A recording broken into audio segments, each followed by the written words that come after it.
అందరికీ నమస్కారం. అమ్మ మాట అమ్మాయి మాట ఛానల్కి స్వాగతం. మొదటిసారిగా వీడియో చూస్తున్నట్లయితే లైక్ చేసి షేర్ చేయండి, సబ్స్క్రైబ్ చేసుకోండి. పక్కనున్న బెల్ సింబల్ని ప్రెస్ చేయటం అసలు మర్చిపోకండి. Thank you. మొదలు పెట్టుకుందామా? పాతాళ దుర్గం 3వ భాగం. కదంబరాజ దూతలిద్దరూ తమ గుర్రాలతో కొండవాగు దాటి తమ రాజ్యంలో ప్రవేశించారు. కుంతల సైనికులు వదిలిన బాణాలేవీ వారికి తగలలేదు. అర్ధరాత్రి, గుడ్డి వెన్నెల, అరణ్య ప్రదేశం, ఆ కారణాల వల్ల సైనికులు దూతల మీదకు గురిచూసి బాణాలు వదలలేకపోయారు. వాగుదాటి ఆ దూతల వెంట పడటంలో ప్రమాదం ఉంది. వాళ్లకు కదంబరాజ్య సరిహద్దు కాపలా వాళ్ళు సహాయంగా రావచ్చు. ఏమైనా ఆ ఇద్దరిని ప్రాణాలతో పోనివ్వకూడదు. మీలో ఎవరు శత్రురాజ్యంలో చొరబడి వాళ్లను వేటాడగలరో చెప్పండి. వాళ్లను చంపిన వాళ్లకు మంత్రిగారు పెద్ద బహుమానం ఇస్తారు అన్నాడు కుంతల సైనికుల నాయకుడు. ఆ మాట వింటూనే ధూమకుడు ముందుకు వచ్చి, అయ్యా, నేను సోమకుడు ఆ పని చెయ్యగలం. మాకు బహుమానాలేమీ అవసరం లేదు. ఆ దూతల్నే కాకుండా కదంబరాజును మంత్రిని కూడా మేము చంపి తీరతాం. ఆ దుర్మార్గులు చెప్పినట్లు మేము భ్రాతృ హంతకులమేం కాదు. శిస్తుభారం మొయ్యలేక ఉగ్రసేన రాజుకు ఎదురు తిరిగిన గ్రామస్తులం అన్నాడు. మా మంత్రి గారికి మీరు హంతకులు కాదన్న అనుమానం కలిగే మిమ్మల్ని బంధ విముక్తుల్ని చెయ్యమని నాకు ఆజ్ఞ ఇచ్చారు. సరే, మాటలతో కాలయాపన అయిపోతున్నది. ఆ 2 గుర్రాలు, ఈ కత్తులు తీసుకొని వేట ప్రారంభించండి. బహుమానం కావలసి వస్తే మాత్రం ఆ దూతల శిరస్సులు మా మంత్రి గారి దగ్గరకు తీసుకురావలసి ఉంటుంది అన్నాడు సైనికుల నాయకుడు. ఆ వెంటనే ధూమక సోమకులు సైనికులిచ్చిన కత్తులు తీసుకుని గుర్రాలెక్కి దూతలు వాగుదాటిన ప్రదేశంలోనే తాము వాగుదాటి వాళ్లను వెతుకుతూ కదంబ నగరం కేసి బయలుదేరారు. ఆ ప్రదేశమంతా కొండమయం, మహావృక్షాలతో, ముళ్ళ పొదలతో ఆ ప్రాంతమంతా చీకటిలో మహాభయంకరంగా ఉంది. అడవి మృగాలు నీటి మడుగుల దగ్గరకు రాకపోకలు జరిపే కాలిబాటల వెంట జాగ్రత్తగా తమ గుర్రాలను నడుపుతూ ఎక్కడైనా అలికిడి అయిన జాడ కోసం చెవులు రిక్కించి వింటూ ధూమక సోమకులు అరణ్యంలో చాలా దూరం వెళ్ళారు. కానీ వాళ్లకు దూతల జాడ కనిపించలేదు. సోము, ఈ చీకట్లో ఆ దుర్మార్గుల్ని వెతికి పట్టటం అయ్యే పని కాదు. ముందు మన గ్రామం వెళ్ళి మన కుటుంబాలను సరిహద్దులు దాటించి కుంతల రాజ్యం చేరుద్దాం అన్నాడు ధూమకుడు. సోమకుడు అడ్డంగా తలాడించి, ఉగ్రసేనరాజు చావు చూడందే నేను గ్రామం రాను. పన్ను కట్టలేనంత మాత్రాన నన్ను ఖైదు చేసి నానాహింసలకు గురిచేస్తాడా? పైగా నేను భ్రాతృహంతకుణ్ణా అన్నాడు రోషంగా. నీ మొండితనం మాను సోము. రాజు అంత తేలిగ్గా మన చేతికి చిక్కుతాడనుకున్నావా? అతడి చుట్టూ ఎంతమంది అంగరక్షకులుంటారో తెలుసా? నేను నీతో పాటు హింసల పాలైన వాణ్ణే. పారిపోయిన 2 దూతలు మన మీద రాజుకు కొండేలు చెప్పి ఉరితీత పడిన దూతల చావుకు మనమే కారణం అని ఆయన చేత నమ్మిస్తారు. అప్పుడు మన కుటుంబాల గతేమవుతుందో ఆలోచించావా అన్నాడు ధూమకుడు. ఆ మాటలతో సోమకుడు కొంచెం మెత్తపడ్డాడు. అతడికి ముందు తమ కుటుంబాల రక్షణ విషయం జాగ్రత్త పడటం మేలనిపించింది. సరే, నువ్వు చెప్పినట్లే చేద్దాం పద అంటూ సోమకుడు గుర్రాన్ని మరొక దారికి మళ్లించాడు. ధూమకుడు కూడా తన గుర్రాన్ని మళ్లించబోయే అంతలో నగరం వైపు నుంచి పెద్ద వెలుగు కనిపించింది. ఇద్దరూ ఆశ్చర్యపడుతూ అటుకేసి తలలు తిప్పారు. కోట గోడల మీద నుంచి మండుతున్న బాణాలు అరణ్యం కేసి వచ్చి పడుతున్నాయి. నగారా మోతలు, భేరీ భాంకార ధ్వనులు ఒక్కుమ్మడిగా దిక్కులను పిక్కటిల్ల చేస్తున్నాయి. నగరాన్ని మనవాళ్లు ముట్టడించారు. రాజు హతం. మనం కూడా వెళ్ళి నగరం మీద పడదాం అంటూ సోమకుడు గుర్రాన్ని పక్కకు తిప్పాడు. ధూమకుడు అతన్ని వారిస్తూ, తొందరపడకు, కదంబ నగరాన్ని ముట్టడించే శక్తి మన పేద గ్రామీణులకెక్కడుంది? మనం గుడ్డిగా నగరానికేసి పరిగెత్తితే మళ్ళీ రాజుకు ఖైదీలుగా చిక్కుతాము. కాలిబాటలు వదిలి జాగ్రత్తగా చెట్ల చాటున ముందుకు పోయి అరణ్యగొణ ధ్వనికి, మంటల బాణాలకు కారణం ఏమిటో తెలుసుకుందాం అన్నాడు ధూమకుడు. కదంబ నగరంలో రేగిన కల్లోలానికి కారణం సోమకుడు అనుకున్నట్లు పన్నుల భారం మోయలేని గ్రామీణులు చేసిన దాడి కాదు.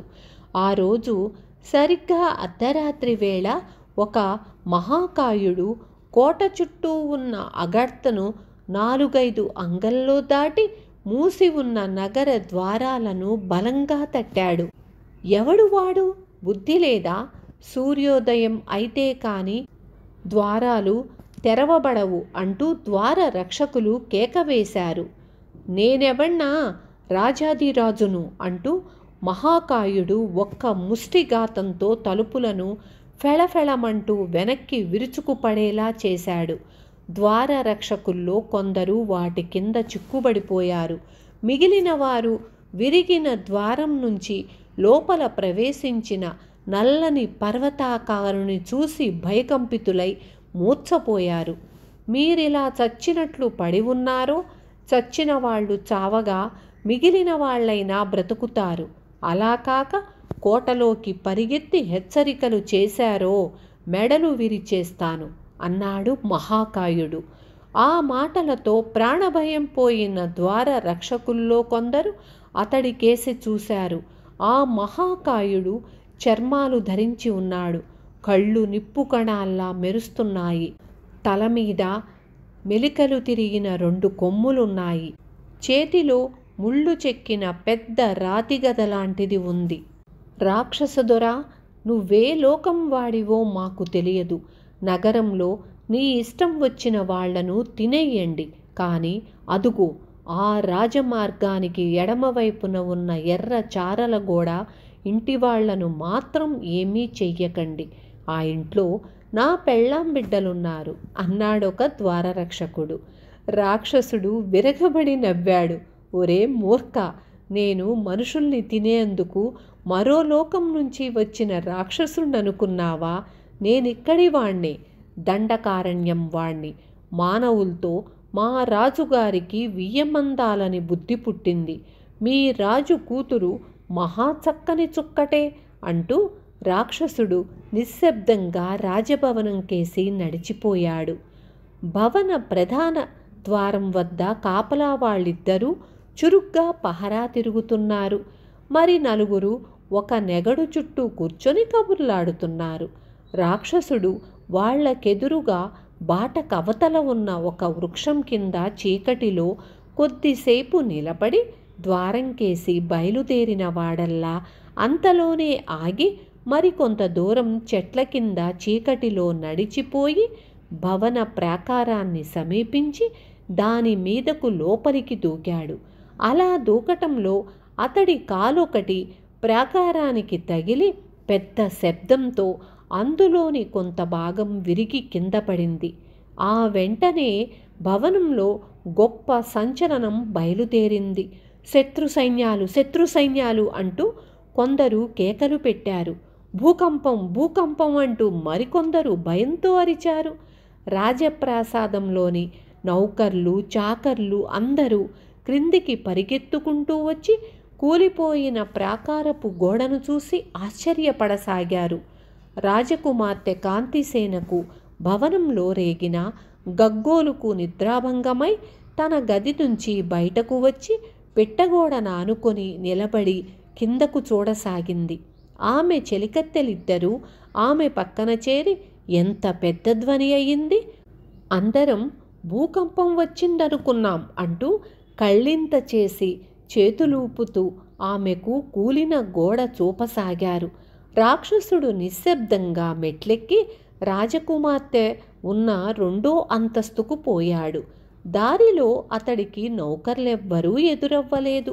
వాళ్ళందరూ కాగడాలు వెలిగించుకొని ప్రాకారం దగ్గరకు వెళ్ళిపోయారు. రాక్షసుడు మెట్లెక్కి పైభాగానికి వెళుతుండగా అతడి తలనీడ ముందుగా రాకుమార్తె ఉన్న చోట పడింది. దాన్ని చూస్తూనే కాంతిసేన అదిరిపడింది. చెలికత్తెలు భయకంపితులై నీడ పైనుంచి పడుతున్నదేమో అనుకుని ఆకాశం కేసి చూశారు. అంతలో రాక్షసుడు ఆఖరు మెట్టెక్కి పై అంతస్తు చేరి చిన్న గొంతుతో, నేను మీకెవరికీ హాని చెయ్యను, అయినా మీలో ఎవరైనా మూర్ఛపోదలిస్తే పొండి, కానీ కేకలు పెట్టి గొడవ చేశారో గొంతులు పిసికేస్తాను అన్నాడు. రాకుమార్తె భయకంపితురాలై మూర్ఛపోయింది. చెలికత్తెల ఆమెను కింద పడిపోకుండా చేతులతో ఆదుకున్నారు.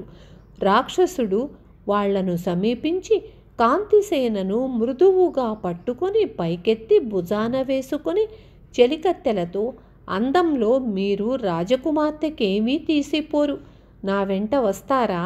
శౌర్య సాహసాలు గల మా యువకుల్ని చేసుకుందురుగాని వాళ్ళ అందచందాల మాట మాత్రం అడగవలసిన పని లేదు. నన్ను చూశారు కదా, నా అంత చక్కగానూ ఉంటారు అన్నాడు. చెలికత్తెల మాటలు వింటూనే కూడబలుక్కున్నట్లు ఒక్కసారిగా మూర్ఛపోయారు. రాక్షసుడు కాంతిసేనతో మెట్లు దిగివచ్చి, ఈసారి ప్రాకారం గోడ ఎక్కడ దాటటమా అని ఆలోచించేటంతలో రాజుగారి నౌకరొకడు అటుగా వచ్చి అతన్ని చూసి, రాక్షసుడు రాకుమార్తెనెత్తుకుపోతున్నాడు అంటూ పెద్దగా కేకలు పెట్టాడు. రాక్షసుడు చప్పున ఉద్యానవనం కేసి పరిగెత్తి అక్కడ చెట్ల చాటున నిలబడ్డాడు. అతడికి రాజసేవకుల్లో ఎవరినీ చంపటమూ ఇష్టం లేదు. రాకుమార్తెను సురక్షితంగా ఎత్తుకుపోవటం ఒక్కటే అతడు కోరుతున్నది. ఆ కారణంగా అతడు కాగడాలు కత్తులు తీసుకొని ఉద్యానవనంలోకి వస్తున్న రాజభటుల మీదికి పోకుండా గోడ దూకి నగర ద్వారాలకేసి పరిగెత్తాడు. ఆ సరికి ఉగ్రసేనుడు మంత్రి నిద్రమేలుకొని మేడ పైభాగానికి వచ్చారు. ఉగ్రసేనుడికి పారిపోతున్న రాక్షసుడి భుజం మీద తన కుమార్తె కనిపించింది. భటులు కొందరు రాక్షసుడి మీదకు గురిచేసి బాణాలు వదులుతున్నారు. వాటిల్లో ఒకటి అరా వచ్చి తగిలినా అతడేమీ లెక్క చెయ్యకుండా నగర ద్వారాలు దాటి అరణ్య మార్గం పట్టాడు. కోట బురుజుల మీద నుంచి అగ్నిబాణాలు ప్రయోగించి అరణ్యంలో వాడెటుపోతున్నది చూడండి, ఈ లోపల అశ్వకులు వాడి వెన్నంటిపోయి చుట్టముట్టండి, రాక్షసుణ్ణి హతమార్చేందుకు నేనే స్వయంగా వస్తున్నాను అంటూ ఉగ్రసేనుడు పెద్దగా కేక పెట్టాడు.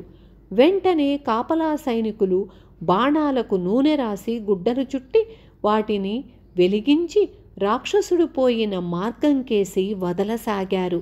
అశ్వక భటులు కొందరు వేగంగా నగర ద్వారాలు దాటి రాక్షసుడి వెంట పడ్డారు. విన్నారు కదా, ఎలా ఉంది? మీకు కూడా బాగా నచ్చే ఉంటుంది అనుకుంటున్నాను. తరువాయి భాగంతో రేపు మీ ముందుకు వస్తాను. ఉంటాను. Thank you.